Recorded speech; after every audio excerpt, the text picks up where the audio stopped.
Аяқ қолдың мұздауы кей жағдайларда табиғи болуы мүмкін.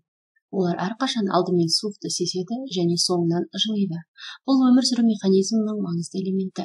Біз суық ауа райына тап келсек, ми аяқ-қол тамырларының тарылуын мәжбүр етіп, қан айналымын шектейді. Бұдан қан қатты салқындамайды да, маңызды болған ішкі ағзалардың жылуының сақталуына көмектеседі. Бірақ кейде күн ыстық уақытта аяқ-қолымыздың мұздап тұрғанын сеземіз. Мұндай жағдайда кей ағзалардың дұрыс жұмыс істемеуінен болады екен. Күйзеліске түсу кезінде ағза оған жауап ретінде адреналин бөле бастайды. Бұл гормон денені жүгіруге немесе соққыға дайындайды. Ағзадағы қан айналымының жедел тартылуы ағзаның оқыс жағдайға дайындалуының бір көрінісі. Мысалы, жүгіру соққы кезінде аяқ-қолыңыз жарақат алса, қан тарылу әсерінен көп қан жоғалтпайсыз. Бұл өміріңізді сақтайтын маңызды факторлардың бірі болып саналады. Ең маңыздысы көбірек дем алу және жүйкені тыныштандыру. Күйзелістен арылсаңыз, аяқ-қолыңыз тез арада қайтадан жыли бастайды. Бұның емі қандай? Қан айналымына қатысты қандай проблемалар бар? Қанның дұрыс айналмауы бұл қол-аяқтың мұздауының ең көп таралған себептерінің бірі. Қан айналымының нашарлауына түрлі факторлар ықпал етуі мүмкін. Мысалы, варикозды тамырлар, қан тамырларын бітелуіне әкелетін холестериннің жоғарылауы, темекі шегу, жүрек қан тамыр аурулары, қозғалыссыз өмір салты.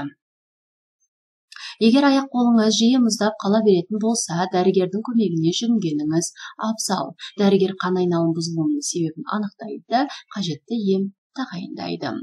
Қандағы гемоглобин тапшылығы қолдарыңыз бен аяқтарыңыздың үнемі суық болуының негізгі белгілерінің бірі болып табылады. Оның емі қандай?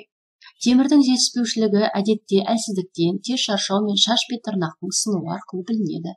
Егер осы белгілердің сондай-ақ аяқ-қолдың мұздағанын байқасаңыз, дәрігермен кеңесіңіз. Ол қан анализ нәтижелері негізделген диетаны немесе нақты дәрі-дәрмекті тағайындауды ұсынатын болады. Гипертиреоз қалқанша безінің гормонының әдеттегіге қарағанда көп бөле бастауы. Басқаша айтқанда, гипертиреозға қарама-қарсы ауру. Қалқанша безі гормондарының төмендеуі ағза жұмысын баяулатса, гипертиреоз кезінде ағза жұмысының қарқыны қатты артады.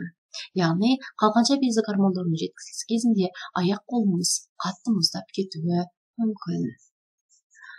Гипертиреоз белгілері жүйке жүйесіндегі өзгерістер, ұйқысыздық, көңіл-күйдің аумалы-төкпелілігі, тершеңдік, әлсіздік, сонымен қатар жүректің қатты соғысы, дірілдеу, әсіресе саусақтар қатты дірілдейді. Көздің күп болып ісіп кетуі, көзді бір орынға қадай алмау, арықтау, іш өту, жоғарыдағы белгілер біліне бастаса, міндетті түрде эндокринолог дәрігерге қаралу керек. Бұл ауру қатты асқынбаған болса, емделуге әрине болады.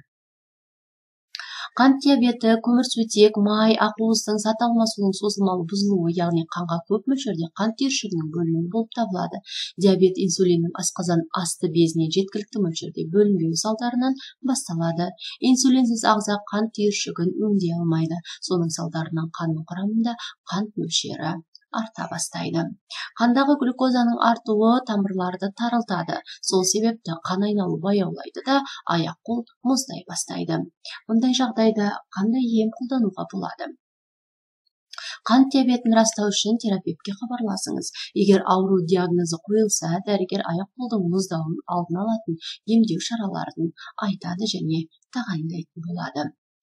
Келесі кезекте бүйрек ауруы. Бүйрек функциясының бұзылуы қан тамырларының қысылуын және қан айналымының бұзылуын тудыратын ісінуге әкелуі мүмкін. Бұл ең алдымен аяқ-қолдардың ісінуіне және мұздауына алып келетінін ұмытпаңыз. Оның емі қандай? Міндетті түрде дәрігерге хабарласыңыз. Ол сіздің бүйректеріңізді тексеруге көмектесетін тестілер тағайындайды. Қажет болса, ол ісінуден және басқа жағымсыз белгілерден арылуға көмектесетін дәрі-дәрмектерді айтып беретін болады. Келесі кезекте анорексия, ағзаның тағамдық орталығы қызметінің бұзылуы салдарынан тамақтануға физиологиялық қажеттілік бола тұра тәбеттің мүлде болмауы. Анорексиядан туындаған майлы тіннің болмауы ағзадағы жылуды ұстап тұруды қиындатады. Ми өмірлік маңызды органдардың жұмыс істеуі үшін қажетті температураны ұстап тұру үшін қоршаған ортада аяқ-қолда қан айналымын шектейді. Оның емі қандай? Анорексияда аяқ пен қолдың мұздап қалуынан басқа белгілер жеткілікті. Олардың негізгісі салмақ жоғалту. Егер сіз мұны байқасаңыз, ауру басып кетпеу үшін жедел түрде терапевт көмегіне жүгінгеніңіз абзал. Келесі кезекте ұйқының бұзылуы. Ұйқысыздық метаболизмді және қан айналымын баяулатады. Қан ағымының баяулауы басқалармен қатар аяғымызды мұздатуына алып келеді. Оның емі қандай?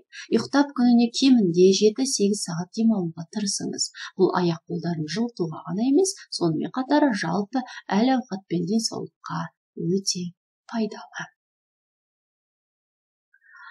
Осы орайда денсаулық адамға берілген ең қымбат сый. Сондықтан да аурулардың алдын алу үшін дәрігер мамандардың кеңесінсіз өздігінен емделу жолдарын қолданбағанымыз жөн. Бүгінгі видеомыз сіздерге пайдалы болды деген ойдамын. Сіздермен бірге болған денсаулық зор байлық арнасы. Келесі видеода кездескенше сау болыңыздар.